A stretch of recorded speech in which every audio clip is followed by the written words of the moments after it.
ಚೆನ್ನಾಗಿದೆ. ಬೆಳಗ್ಗೆ ಹೋಗಿದ್ದೆ, ಮಾತಾಡ್ಕೊಂಡು ಬಂದೆ, ಆರಾಮಾಗಿ ಕೂತ್ಕೊಂಡು ತಿಂಡಿ ತಿಂದ್ರು. ಇವತ್ತು ಅವ್ರದ್ದು ರಿಪ್ಲೈ ಇತ್ತು, ಹಾಗಾಗಿ ನಾನು ಸ್ವಲ್ಪ ಪ್ರಿಪೇರ್ ಆಗಿ ಬರ್ತೀನಿ ಕಣೋ ಅಂತ ಪ್ರಿಪೇರ್ ಆಗ್ತಾ ಇದೆ, ರಿಪ್ಲೈ ಮಾಡಕ್ಕೆ ಪ್ರಿಪೇರ್ ಆಗ್ತಾ ಇದೆ. ಹೆಲ್ತ್ ತುಂಬ ಚೆನ್ನಾಗಿದೆ. ಸರ್, ವಿಜಯೇಂದ್ರ ಅವರು ಪದೇ ಹೇಳಿಕೆ ಕೊಡ್ತಾ ಇದ್ದಾರೆ, ಈಗ ಏನಾಗಿದೆ, ಬಿಜೆಪಿಯಲ್ಲಿ ಮುಖ್ಯಮಂತ್ರಿಗಳು ಬದಲಾವಣೆ ಮಾಡೋದು ಆ ಪದ್ಧತಿ ಅವ್ರಿಗೆ. ಈಗ ನೀವು ನೋಡಿರ್ಬೋದು, 2008 ಅವ್ರ ಸರ್ಕಾರ ಬರುವಾಗ 3 ಜನ ಮುಖ್ಯಮಂತ್ರಿ ಮಾಡಿದ್ರು. ಅದಾದಮೇಲೆ 2019 ಸರ್ಕಾರ ಬಂದಾದಮೇಲೆ 2 ಮುಖ್ಯಮಂತ್ರಿ ಬದಲಾವಣೆ ಮಾಡಿದ್ರು. ಅಂದರೆ ಅವರಲ್ಲಿ ಆ ಬಿ ಜೆ ಪಿದಲ್ಲಿ ಪದ್ಧತಿ ಇರೋದು ಮುಖ್ಯಮಂತ್ರಿ ಬದಲಾವಣೆ ಮಾಡೋದು. ತಮಗೆಲ್ಲ ಗೊತ್ತಿದ್ದಂಗೆ 2008 ಹಿಡ್ಕೊಂಡು 2013 3 ಜನ ಮುಖ್ಯಮಂತ್ರಿ ಆದರು. ಯಡಿಯೂರಪ್ಪ ಅವರಾದರು, ಜಗದೀಶ್ ಶೆಟ್ಟರ್ ಅವರಾದರು, ಸದಾನಂದ ಗೌಡ ಆದರು.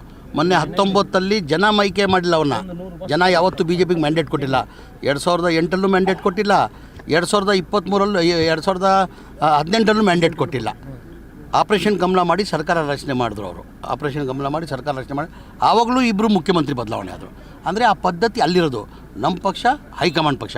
ಈಗ 2013 ಹಿಡ್ಕೊಂಡು 2018 ಸಿದ್ದರಾಮಯ್ಯ 5 ವರ್ಷ ಮುಖ್ಯಮಂತ್ರಿ ಆಗಿದ್ದರು. ಎಷ್ಟು ವರ್ಷ? 5 ವರ್ಷ. ಈಗ 2.5 ವರ್ಷ ದಾಟಿದೆ. 2 ವರ್ಷ ದಾಟಿ 6 ತಿಂಗಳು 7 ತಿಂಗಳು ಆಗಿದೆ. ಅಂದರೆ ಆ ಥರ ಇಲ್ಲ. ನಮ್ಮ ಏನಿದ್ರು ನಮ್ಮ ಹೈಕಮಾಂಡ್. ಅಂದರೆ ಕಂಟಿನ್ಯೂ 5 ವರ್ಷ ಸೇಮ್. ನಾನು ಭಾಳ ಸತಿ ಹೇಳಿದ್ದೀನಿ ಸರ್, ಮುಖ್ಯಮಂತ್ರಿ ಕುರ್ಚಿ ಖಾಲಿ ಇಲ್ಲ. ಈಗ ಕುರ್ಚಿ ಖಾಲಿ ಇದ್ರೆ ತಾನೇ ನಾವು ಚರ್ಚೆ ಮಾಡಬೇಕಾಗಿದೆ. ಬೆಳಗಾವಿಯಲ್ಲಿ ಡಿನ್ನರ್ ಪಾಲಿಟಿಕ್ಸ್ಗಳು ನಡೀತದೆ. ಈಗ ನೋಡಿ, ಇವತ್ತಿಂದ ಇಲ್ಲ ಅವತ್ತಿಂದನೂ ಅಸಮ್ಮತಿ ಇರೋ ಟೈಮಲ್ಲಿ ಯಾರೋ MLA ಲಂಚಿಗೆ ಕರೀತಾರೆ, ಯಾರೋ MLA ಡಿನ್ನರ್ ಕರೀತಾರೆ. ಇವತ್ತು ಸತೀಶ್ ಸಾಯಂಕಾಲ ಡಿನ್ನರ್ ಕರೆದವ್ರೆ. ಮಾಮೂಲಿ ಅದು.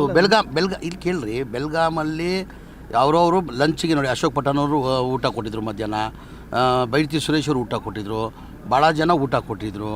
ಈಗ ಸತೀಶ್ ಅವರು ಸಾಯಂಕಾಲ ಊಟಕ್ಕೆ ಕರೆದವ್ರೆ. ಅದು ಮಾಮೂಲಿ ಆಚೆಯಿಂದ ಬಂದವರು ಅಂತ ಹೇಳ್ಬಿಟ್ಟು ಊಟ. ಮೊನ್ನೆ ಹಿಂದ ನಾಯಕರನ್ನಷ್ಟೇ ಕರೆದಿದ್ರು, ಬಿಜೆಪಿ ಅವರು ಕಾಂಗ್ರೆಸ್ ಅವರು ಯಾರು ಎಲ್ಲರೂ ಕೂಡ ಒಂದು ಸಭೆ ಆಯಿತು ಸರ್, ಪ್ರೆಸಿಡೆಂಟ್ ಹೋಟೆಲಲ್ಲಿ. ಸಪ್ರೇಟ್ ಆಗಿ 5 ನಾಯಕರನ್ನ ಅದು ಅವ್ರು ಕೇಳ್ಬೇಕು, ನಾನು ಕೇಳಿದಪ್ಪ. ಈಗ ಮುಖ್ಯಮಂತ್ರಿ ಕುರ್ಚಿ ಖಾಲಿ ಇಲ್ಲ. ಆ ಮುಖ್ಯಮಂತ್ರಿ ಕುರ್ಚಿ ಬದಲಾವಣೆ ಮಾಡಬೇಕಾದ್ರೆ ಯಾರು ಮಾಡ್ಬೋದು?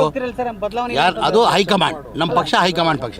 ನೋಡಿದ್ರಲ್ಲ ವೀಕ್ಷಕರೇ, ಇದೇ ರೀತಿಯ ಇನ್ನಷ್ಟು ಹೊಸ ವಿಡಿಯೋಗಳಿಗಾಗಿ ನಮ್ಮ ಸಪ್ತಶ್ವ ಟಿವಿ ಕನ್ನಡ ಚಾನೆಲ್ನ ಸಬ್ಸ್ಕ್ರೈಬ್ ಮಾಡಿ, ಲೈಕ್ ಮಾಡಿ, ಶೇರ್ ಮಾಡಿ. ಧನ್ಯವಾದಗಳು.